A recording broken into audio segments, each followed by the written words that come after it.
You're listening to WGSN-DB, Going Solo Network, Singles Talk Radio channel, where we take a lighthearted and candid approach to discussions on the journey of relationship loss, divorce, parenting, being single, relationships building, dating, and yes, sex. Join our listeners and begin living your best life.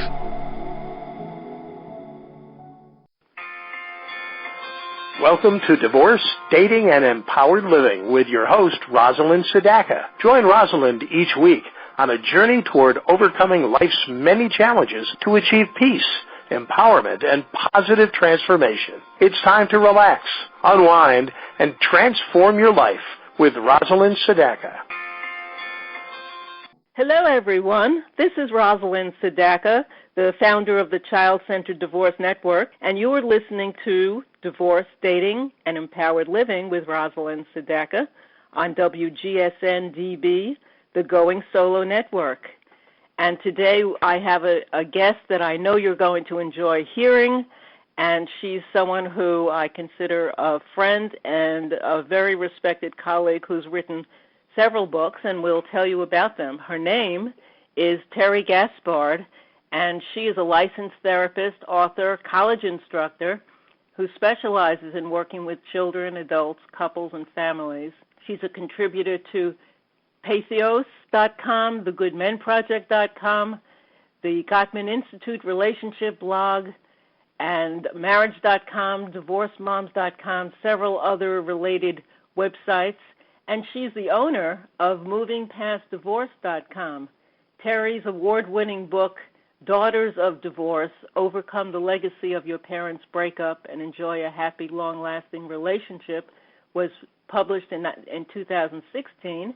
And her new book is The Remarriage Manual, How to Make Everything Work Better the Second Time Around. And that's going to be published this month, February 2020. So I'm very excited to be talking to her and focusing on this wonderful new book. Welcome, Terry. Thank you, Rosalind. So great to be here. So we have a very important topic because whether someone is in the midst of a divorce or transitioning after a divorce and thinking about what lies ahead for them, or whether they're dating and in a relationship now and contemplating whether they want to remarry, you have some great advice and wisdom to share with us so that we don't make the same mistakes over again. That is such an important factor in making sure we do things smarter the next time around. That's why I imagine you wrote the Remarriage Manual. Let me start by asking you that. Why did you write the Remarriage Manual? Well, that's one of the main reasons, actually. I was raised in a divorced family, which was the topic of Daughters of Divorce, and both of my parents remarried, Rosalind. One of them had a successful long-term marriage, and the other did not. Her marriage, my mom's, was very short. So I was an insightful kid, kind of quiet, and I was watching what went on, and I thought about, what was marriage all about? I ended up getting married very young myself the first time and following pretty much in my mother's footsteps, and ended up getting a divorce after 17 years. It was a fairly amicable divorce, but, it was a hard one, as all divorces can be, because I had two children who were 9 and 11. Shortly after that, a few years later, a friend of mine introduced me to Craig, who's my husband. I married him, my second marriage. And I really thought, because I was a therapist, and I was raised in a blended family, that I would be able to handle the stresses and storms of remarriage life. And what happened was I had a lot of unrealistic expectations, and Craig's a good person. We have similar values and so on, but we had a lot of conflict and a lot of stress that we were having difficulty resolving, and we couldn't even find a therapist to help us because there aren't that many therapists that deal with remarriage and stepfamilies. So after we had our mutual child, a child between the two of us, I really considered divorce myself, and then I thought, I'm going to go back and I'm going to see what's in the literature, see what studies have been done, read books. There really weren't any books that could help us. There were a lot of books about how to manage children in a stepfamily, and I already felt like I was pretty good with that because I'm a child therapist. So I said to myself, I'm going to think about this. And then my agent said to me about 4 years ago, Rosalind, you do best, Terry, when you write about your own experience, and you keep telling me about the challenges of your second marriage and how the divorce rate is higher for second marriages than first. This is your next book. So she really pushed me and encouraged me and supported me. And I started interviewing couples that I was recruiting, and I ended up interviewing 100 couples. And that's the foundation for my book. Yes, well, that's fabulous, because this is not only your story, but you obviously tapped into the stories of all of these other people. And I imagine you found some similarities and some key points that people need to understand when they're contemplating a second marriage. Is that right? Definitely.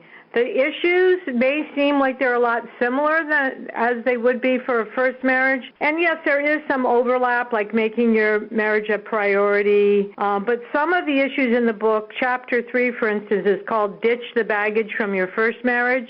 And you really have to be vulnerable and open to acknowledging whatever caused your divorce and some of the vulnerabilities or emotional sensitivities you have going into a second or third marriage. Or as you said yourself, you're going to repeat similar patterns. For instance, trust issues. That's very common for most people going through a divorce. And I can imagine, yes. Yeah, I had those, but I didn't want to admit it. So we just kept squabbling about this and that, and Craig would say, why are you so upset every time I walk in the door 10 minutes late? And why don't you trust me when we go out dancing? Because he loves to dance, and he's a great dancer. So sometimes, women would invite him to dance, and I would just take off, fight or flight, and go to the ladies' room and ignore him. And I said, you know what? I've got to start examining some of these issues. So secrets about money, Chapter 4, mistrust, Chapter 5.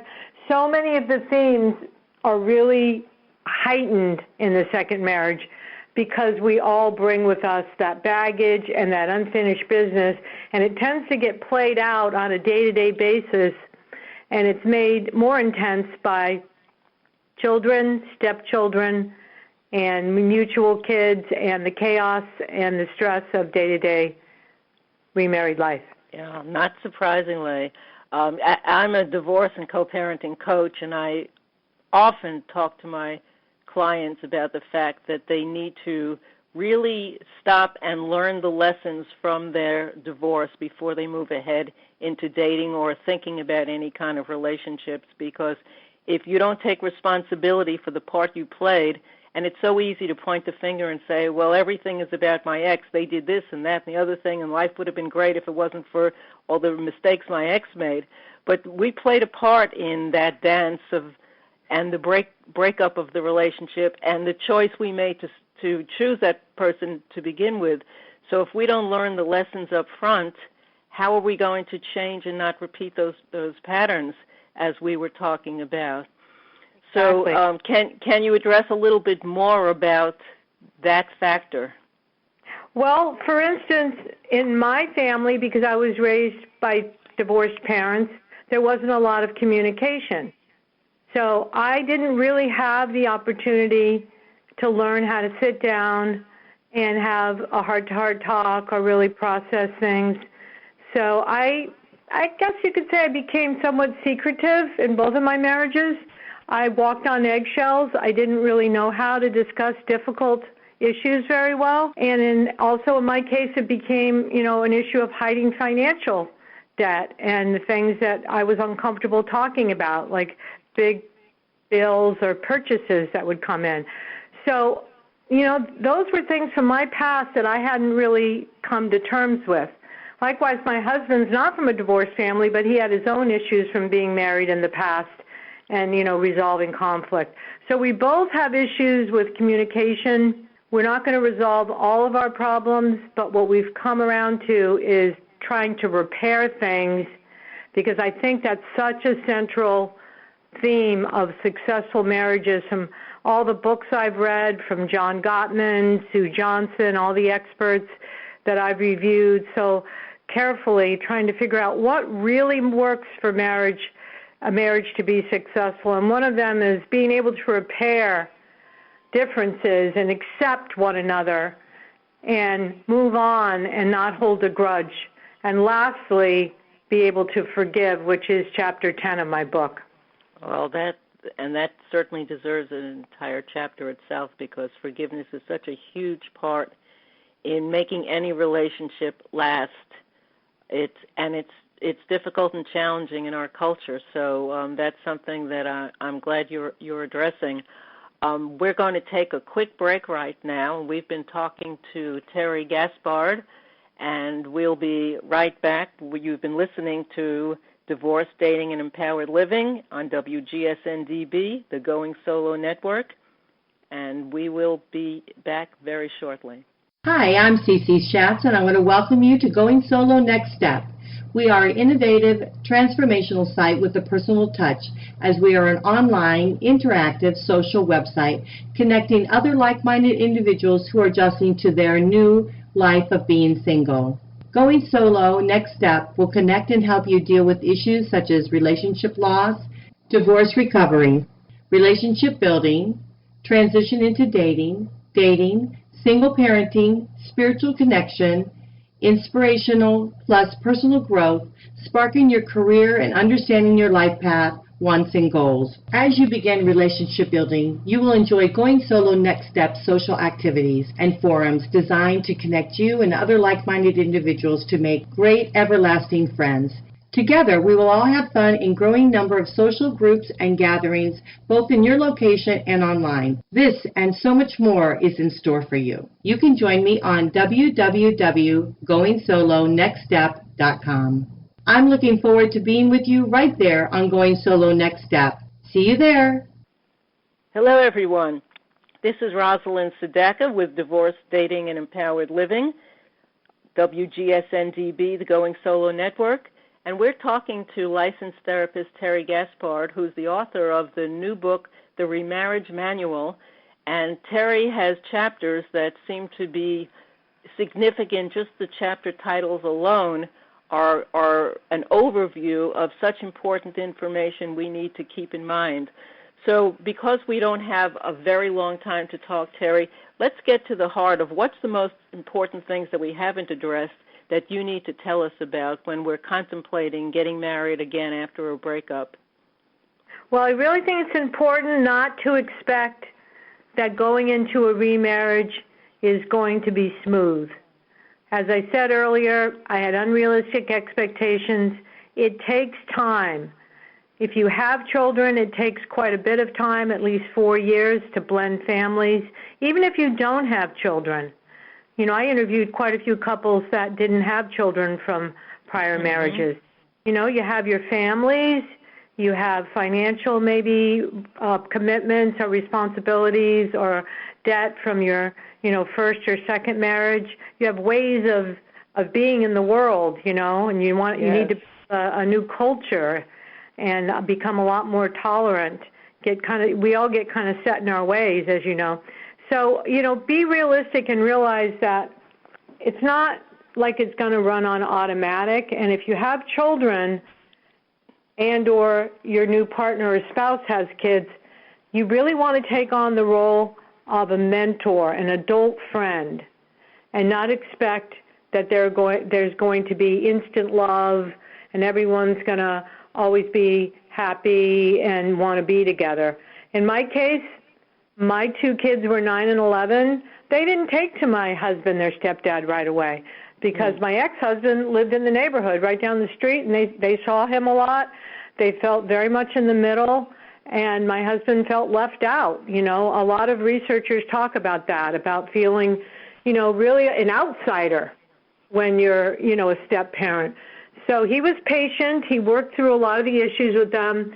And I think the first sign that things were really going well was when my son, who's now an adult, went to college and started calling him and texting him occasionally. I remember started sending him birthday cards a few years ago. But it took a long time. And, we had to work out our differences in parenting styles. I tend to be more lenient. He tends to be more, the kind of old-fashioned, kids should be seen in that. Mm-hmm. So all those things can really complicate matters. So I would say more realistic expectations, communicate, talk things through, be patient, don't issue ultimatums because the divorce rate is higher the second time around, so you really want to give it a lot of thought and not give up easily. Yeah, and those are all really important points you're making. Since I'm founder of the Child Centered Divorce Network, obviously the children equation is so important to me and to the people in my community. So I'd like to speak a little bit more about that because being a step-parent, however you get into that equation, is really challenging.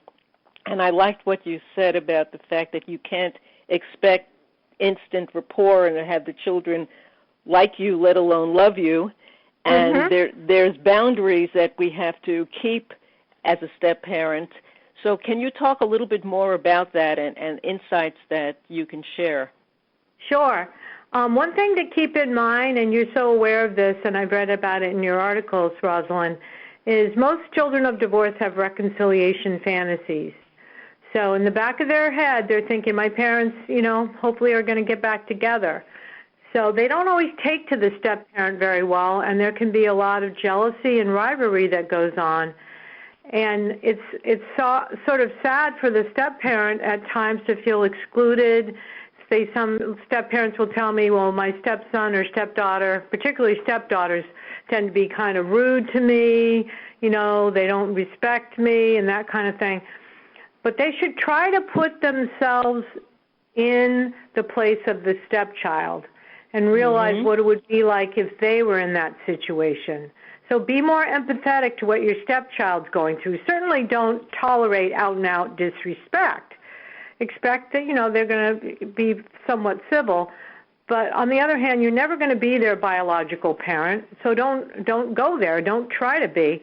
Try to establish some rituals and routines, things that you do together that you might enjoy. For instance, if you enjoy sports, maybe go to, sporting events, football games together, watch sports on TV. If you like the outdoors, I know we enjoy that. We started taking our kids on bike rides, or hiking. Just try to find some mutual interests that you can connect with your stepchildren about and realize that they're going through a lot too, but by being patient and focusing more on their perspective, you will hopefully over time develop a positive relationship that's built on some of those rituals and family traditions that you have to, work on together with your partner and the kids. Yes, those are all important points. There's something that I found with my own community, and that is that if you can't expect the new spouse to become a mother or father figure in the children's lives. And the more that, as you said, become a mentor and good friend to them, win their trust and respect that way, makes it a lot easier. Children shouldn't be expected to give up their biological parent or the parent that had been raising them before the divorce and then suddenly embrace someone new. So if they're not expecting someone to replace mom or dad, but and have someone new in their lives to be a great resource for them, then it's easier on them emotionally and psychologically. Definitely. So, you don't want to ever say anything bad about their biological parent. You don't want to badmouth. You don't want to try to be them or replace them. You want to be an addition, a resource for your stepchild or stepchildren. Absolutely. So what other advice do you have to make a remarriage work and overcome some of the stumbling blocks that you've seen in so many of the families? Well, I would say, learning different ways to let go of resentment that can lead to emotional and sexual distance is really important. And the way to do that is to just realize that we're all human. We make mistakes, and, you're not going to always get the kind of responses or behaviors that you would like, but if you're a forgiving person and you own your own issues, as you said earlier, and you realize that, a lot of times people just literally do make mistakes, hopefully small, not too large. Most of what people do in day-to-day life is not intentionally trying to hurt you or the other person. So listen to your partner's side of the story. Don't be so quick to jump in and point the finger and blame, and learn what their experience is like, and develop rituals as a couple, which I talk about in Chapter 2. I have a lot of ideas about mini rituals, like 20-minute rituals and longer rituals, so that you really do have time in the whirlwind of life to, find out more about what's going on with each other. But try not to let things build up resentment and get to the point where, you just hold on to a grudge, some kind of grievance story where, you see your partner as someone who's totally against you, because it does take a lot of work in all marriages, but love truly can be sweeter the second time around. Mm-hmm. Well, that's a wonderful message to have. And before we go any further, I wanted you to have an opportunity to let people know where they can find you and find your books so that they can access all the wisdom that you've put together. Thank you. As you said, I'm the owner of movingpastdivorce.com, and if you look at my homepage, you will see a photo of the book, and you can click onto that, and you can purchase. So there are many different booksellers that are listed on there. It should be available. Also, it will be hopefully at Barnes & Noble and many of the big booksellers.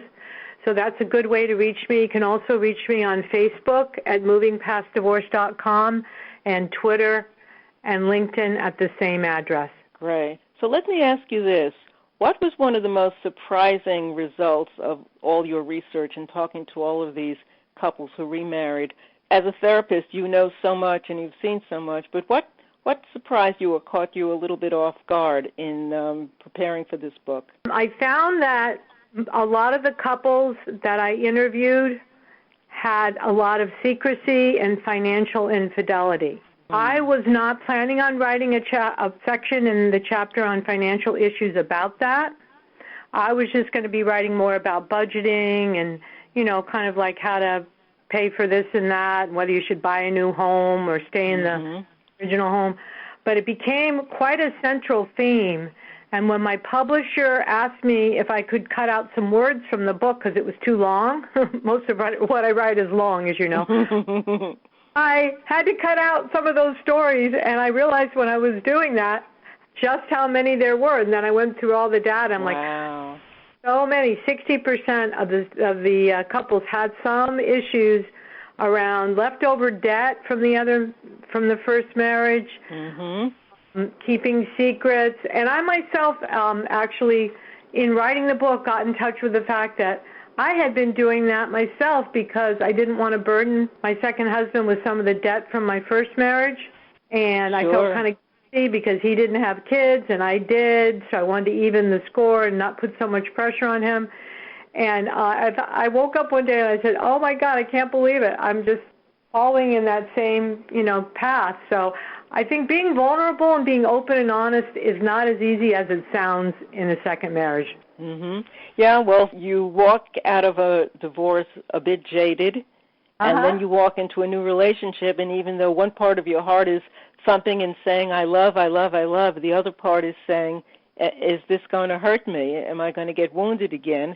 Right. And you hold back, and you cover up, and you withhold, and all of those things bring you to sitting in front of a therapist's office if you're not aware of what you're talking about now. So this is very enlightening and helpful.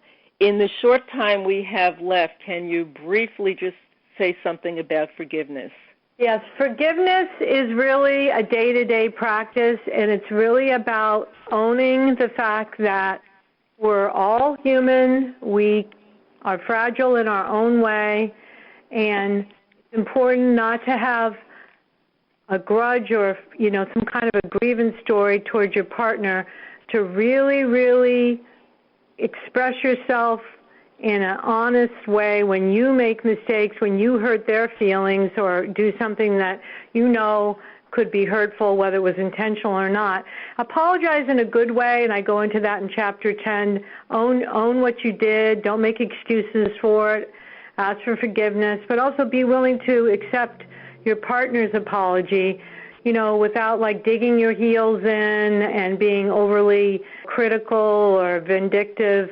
When we have baggage, we sometimes can be a little bit unforgiving towards our partner because, as you said, we don't want to be hurt again. We don't want to go through that kind of pain. But try to get up every day and start fresh and really see the person. Try to see the best in your partner, basically. And if they make mistakes, hopefully they won't continue to make the same mistake, but allow them to hopefully apologize, not too often, I hope, and be willing to do the same. Well, we've been listening to Terry Gaspard, the therapist, who is also an author, and her website is movingpastdivorce.com. Her new book is The Remarriage Manual, How to Make Everything Work Better the Second Time Around, and I'm so grateful that you were able to talk to us. You packed a lot of solid information into a short period of time, so thank you so much, Terry. Thank you so much, Rosalind. Always a pleasure. This is Rosalind Sedeka. As you know, I'm founder of the Child-Centered Divorce Network. ChildCenteredDivorce.com is where you'll find all my books, courses, programs, and coaching services. And you've been listening to Divorce, Dating, and Empowered Living with Rosalind Sedeka on WGSN-DB, the Going Solo Network. Be sure to catch us again next time. Bye-bye for now. You're listening to WGSN-DB, Going Solo Network, Singles Talk Radio Channel, where we take a lighthearted and candid approach to discussions on the journey of relationship loss, divorce, parenting, being single, relationships building, dating, and yes, sex. Join our listeners and begin living your best life.